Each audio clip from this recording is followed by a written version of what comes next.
nyina akwa baniemu odin yie pa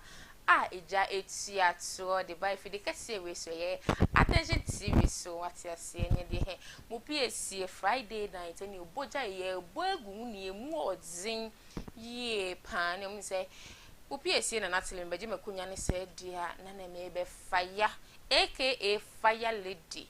ene fire na ewu mu because sem ne de ma ne ye mema sensemi ya ne matebiri na me de e ba be sum eye me man Ghana pamocho mo subscribing to the channel for me now to say mo share videos no across all the social media platforms so enfa ema me ni emu odin na wo like page no so ama me na comment no so title e de aba den Queen University Foundation Queen number and dash Queen so no pick Queen number now fa Queen number ya mo buru hu agyan kasem ya oni bi asem yo se we boa dada when obi mu say yes oni bi a ho kire no ano odin power tawe a wa sha wo mpe no wo tamale wo house baby a wo bia so wontimi enfa nyama ne mba Queen ebetutu na namo abawa boboa no na wabeje eneme no de asum ejankai fefefe momo nsoso no oje ni emu odin enti send momo no FLORENCE 2 cedi 1000 Ghana 2500 200 100 cedis 50 cedis 20 cedis obeje nyame hira se wayi bi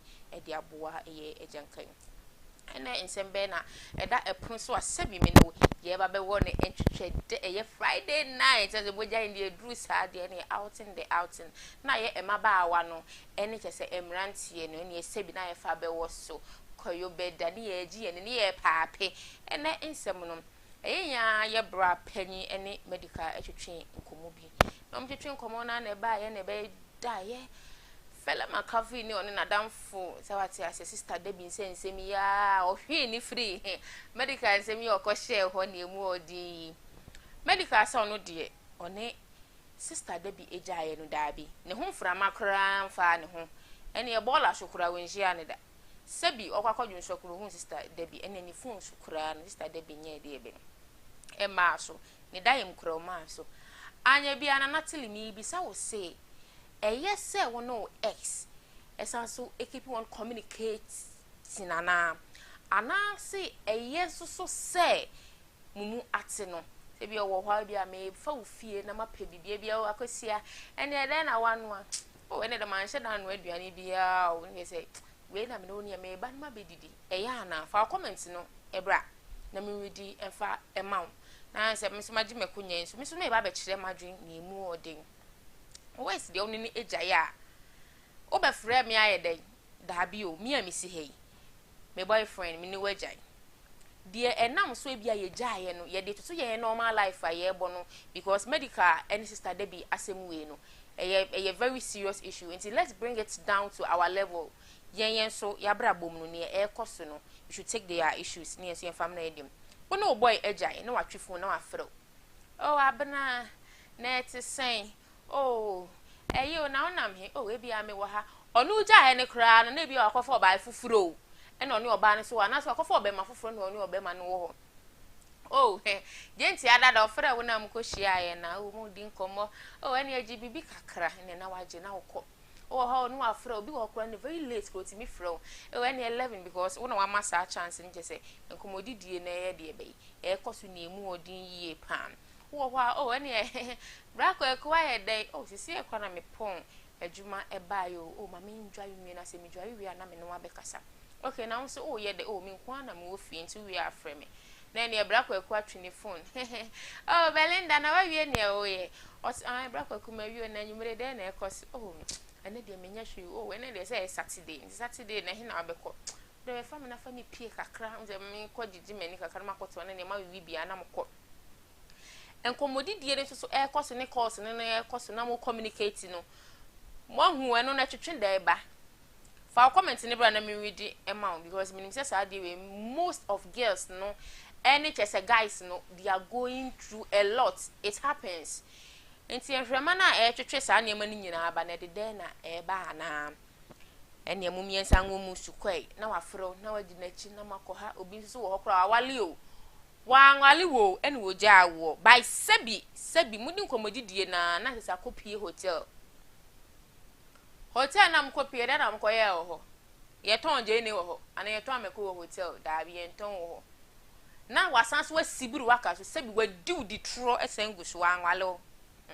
anya bia sebi bra na babawa uti nani ho ana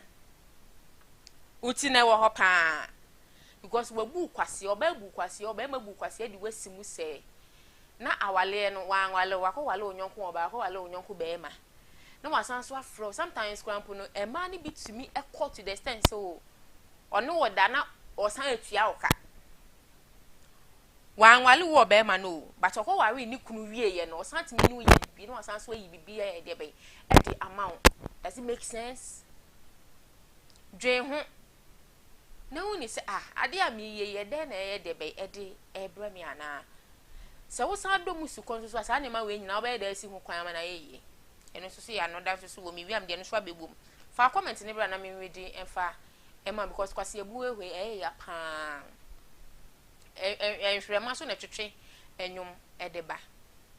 onwale o eso no be ye bibi na wo frɛ to the sense obi kwa wo ho timi this what I'm saying is a true life story mama ma obi wo ho ne wedding day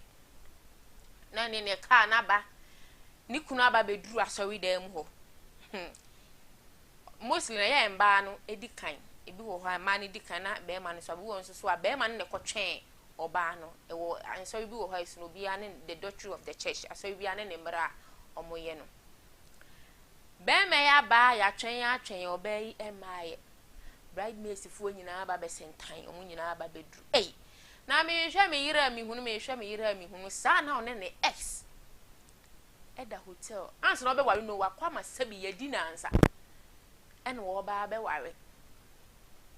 it is hard the cramp when we dig into it very deeper e ma ware ja ye cramp samba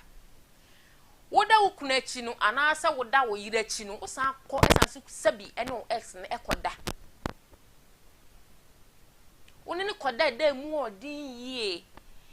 pa na da bi obema na opewa enka nkokoyo ba foforo ho ade anasa oba ne so opewa enka ono obema foforo san so oni obema foforo san so kware ya na asemwe ekoso yie pa mi ameti hai me se me no edate na mi jawa dabi me es ne da obefra me aye dai dabi anye bia me ma me wo no na aka ya busua ho ana me ma me wo na me di wachi mabusua no to sesen uye me nua ba ma na anye bia o you don't have to entertain your ex because who entertaining na de niam bi beba obi wa hosi ai me es ne kra no na otimi esebi epawa me yie esin obema na amakwakonya no jimi otimi power na parliament we nyina wantimi anwale o ene oti sika foforo na odekọ wale oba foforo oba ni so entimi anwale wo be ma no eba ni romance na sabi utimi romance ni yie ni nyina wantimi anye we anwale wo akọ obi foforo enti da bi o de bia na abegina gate echi de bia o de ogina gate ugbo ma yese o he da bia ne de ye mie o na obi wo ho madam wo ho boss hye ho enti ye mbie o ja jimi enu sabi na emwa wa ngale o enna no da bi o enna na be mu aduane adi ana enti don't entertain your ex uwo relationship matina mu sa enfa wani mienu wani yo ba queen fan ko hwe toa mienu because emwa o when even happen it that way they don't respect you omu ni say we say oba no be hu oba ma no say we cheap oba no say hu oba ma no say we cheap ankasa pa enti madam we be me abrantie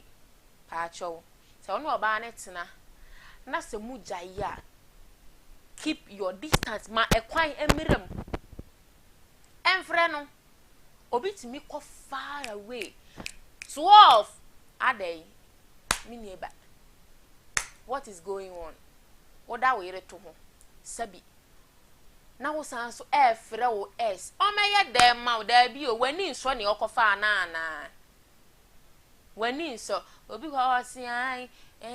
eni na natili there was a case FM ekuya e the comments aba o say onu de se ne na me kana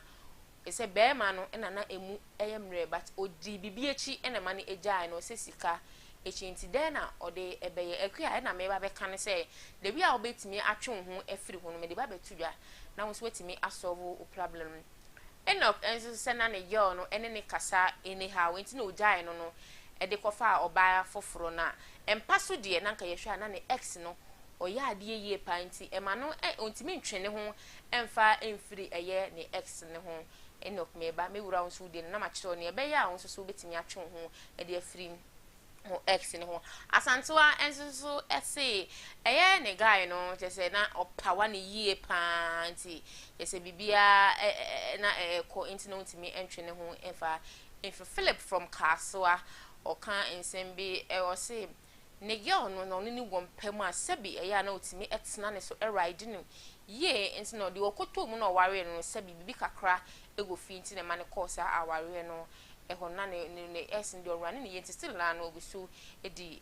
nachi ne emu odin ye pam Evelyn so ede aba from Winneba fo ede ye manage mu ho wonya ade se obi ayo se eya na me hwe mo attention TV pan am so munya ade on se the comments no abaye pan wo se ema ojai no wete bia ne se tuo no se wate ase ni ne man ex no ejai no kofa oba na owo eto shape no nje se mema bi ni pe shape e se no ai se shape ni shape ani se wo se wo anufu ni bi nje se o package sam ya be dey a prevent sa enema no one se woni be ma no ewo ho ana oba ne wo ho na se wanware o na se relationship no ankwankodru bebia try to avoid them oba dey avoid them me pa cho obetimi krampo na mesre wa number na wo use na guy no enim no ana oba no enim no jai number no eyusu enyusu biem stop say woni na busuafo benya encounter with enfre na busuani bia ni maami o enfre no ni papa o enfre no ni nuan mu bi kura na enfre no sa woni ne krampo ti area na mo twempena na me pa wo cha woni ni eja aye no to free area ni na wo hu ni mpo wani embo ne sumpo da de biara da woti ni bibi obi kura bi sa wani what SMS o maintain nka enu nyina ebetime ama wo stay away from say or from this communicate like bibia be season not why avoiding because sanya man utimi avoid dia e ma peace of mind e ma wo essence etimi ma wa we de be ejina yie nti eno ne advice aye mo PSC na natile me de ebe ma mo a me de ebe som eye mahwefo ene Ghana man nyina pamocho mo subscribe to the channel for me na mo share videos no across all the social media platforms so emfa ema me ni mo odin yie pa ko invest foundation queen e number ena e down pick na ne queen eni enkomo na boa eye ejankafu makram eye muamo de hie na natili aka fire lady eni bieja ebe ye je na ebe show makram da se ne esambisha